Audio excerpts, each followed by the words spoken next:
Hello अस्सलाम वालेकुम friends, मेरा नाम है आदिल सिद्दीकी और आज हम आपके लिए लेकर आए हैं जंगे खंदक का वाक़या। ये जंग बहुत ही अहमियत रखती है क्योंकि इस जंग के बाद के हालातों में मुसलमानों को कभी शिकस्त का सामना नहीं करना होगा। इससे पहले जंगे उहद में मिली जीत से कुरैशों के हौसले बुलंद तो थे, पर इस बात को वो अच्छी तरह समझ चुके थे कि मुसलमानों से सीधे टक्कर लेना उनके बस की बात नहीं, क्योंकि जंगे उहद में मिली शिकस्त मुसलमानों में शामिल मुनाफिकीन की तालमेल और अल्लाह पर बदयकीनी का नतीजा था। इसीलिए अब कुरैशों ने मुसलमानों के ख़िलाफ़ साजिशें करना शुरू कर दिया। इसी के तहत मदीने में मौजूद एक कबीला बनु उज़ैर जो हुज़ूर सल्लल्लाहु अलैहि वसल्लम की जासूसी करते हुए पकड़ा गया, उसको मदीने से दरबदर कर दिया गया। वो अपने दूसरे कबीले यानी कि खैबर में जाकर अपने यहूदी भाइयों से जा मिला और उन लोगों ने मुसलमानों के ख़िलाफ़ साजिशें करना शुरू कर दिया। इसी के तहत इस कबीले के लोग सबसे पहले कुरैशों के पास गए और कुरैशों के पास जाकर उन्होंने अबू सुफियान को इस बात के लिए राज़ी कर लिया कि क्यों ना अब मदीने के मुसलमानों नबी करीम के ख़िलाफ़ एक आखिरी और सबसे बड़ी जंग की जाए।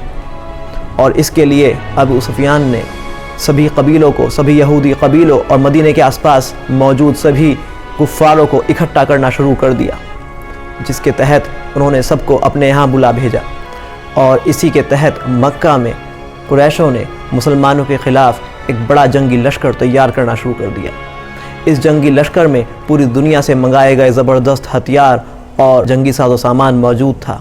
इस जंगी लश्कर की कुल तादाद 12,000 सिपाही थे, जो अरब में इससे पहले इतना बड़ा लश्कर कभी तैयार नहीं किया गया था।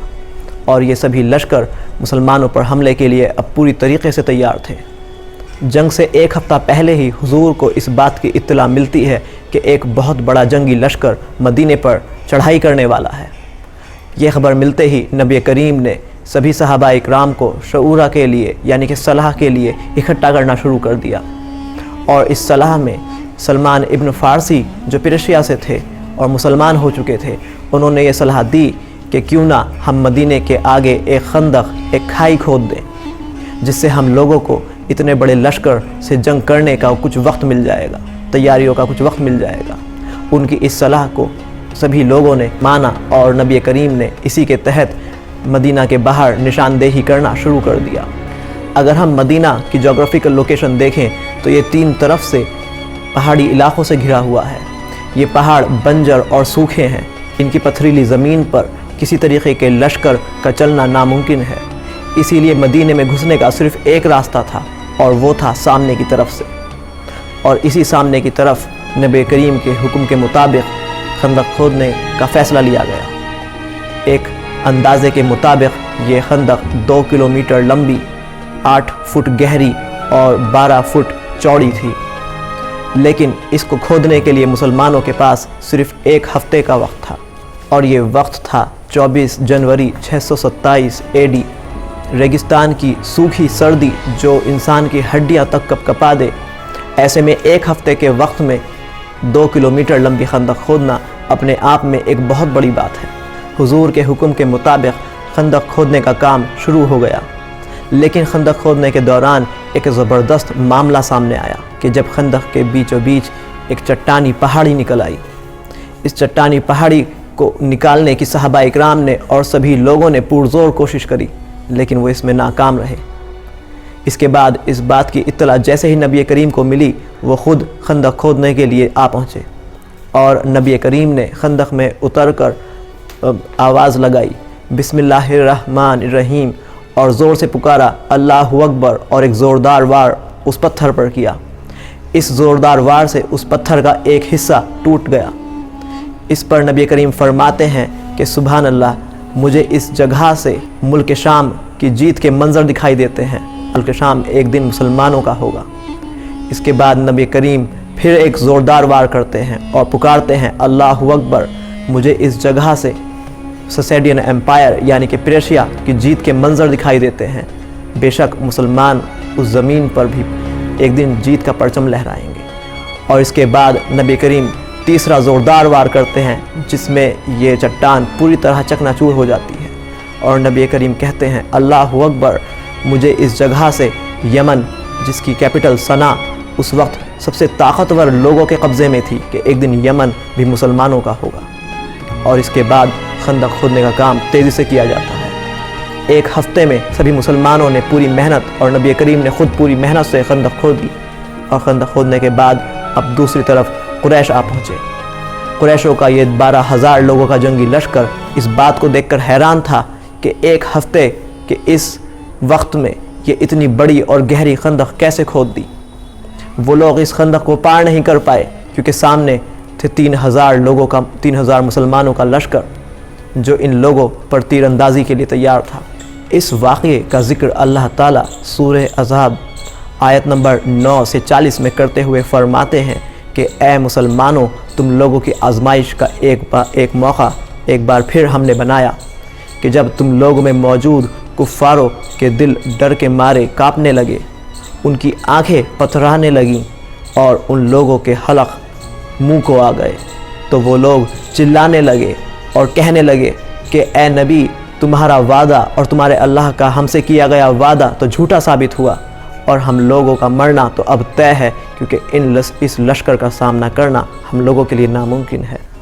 اللہ تعالیٰ فرماتے ہیں کہ ہم چاہتے تھے کہ ان کفاروں کو مسلمانوں سے الگ کر دیا جائے، اور جن لوگوں نے پچھلی بار بے اطمینانی پھیلائی ان لوگوں کو سب لوگ پہچان لیں، اور ہم اسی طرح مسلمانوں کو جھنجھوڑتے رہیں گے، ان کا امتحان لیتے رہیں گے جس سے حق اور باطل الگ پہچانے جا سکیں۔ اور اس کا نتیجہ یہ کہ مسلمانوں میں موجود 3,000 کے اس لشکر میں سے 800 منافقوں کا یہ لشکر بھاگ کھڑا ہوا، وہ اپنے گھروں کی طرف دوڑ پڑے، اور وہیں دوسری طرف بنو قریظہ جو مدینے میں ہی موجود یہودیوں کا ایک قبیلہ تھا، وہ لوگوں کی طرف سے بھی معاہدہ توڑنے اور غداری کرنے کی بو آنے لگی۔ ان کی طرف سے بھی یہ پیغام آنے لگے کہ ہمارے یہودی بھائی باہر کھڑے ہیں تو ہم کیسے آپ لوگوں کا ساتھ دیں، اور وہ لوگ بھی اب پیچھے سے مسلمانوں پر جنگ کرنے کو تیار تھے۔ ایسے میں اب معاملہ کل ملا کر یہ بنا کہ 2,200 مسلمان ہیں اور سامنے 12,000 جنگی لشکر، اور پیچھے سے بنو قریظہ کے یہودی جو کسی بھی وقت حملہ کر سکتے ہیں۔ پر اس معاملے پر مسلمان فرما دیتے ہیں کہ ہم لوگ خوش قسمت ہیں کہ ہم لوگوں کو اسلام کی راہ میں اپنی جان دینے کا موقع ملا، اور ہم لوگوں کی جیت ہوگی ہی، کیونکہ اگر ہم لوگ قتل بھی ہو جاتے ہیں تو ہم لوگ شہید کا درجہ پائیں گے اور جنت الفردوس میں اعلیٰ مقام پائیں گے۔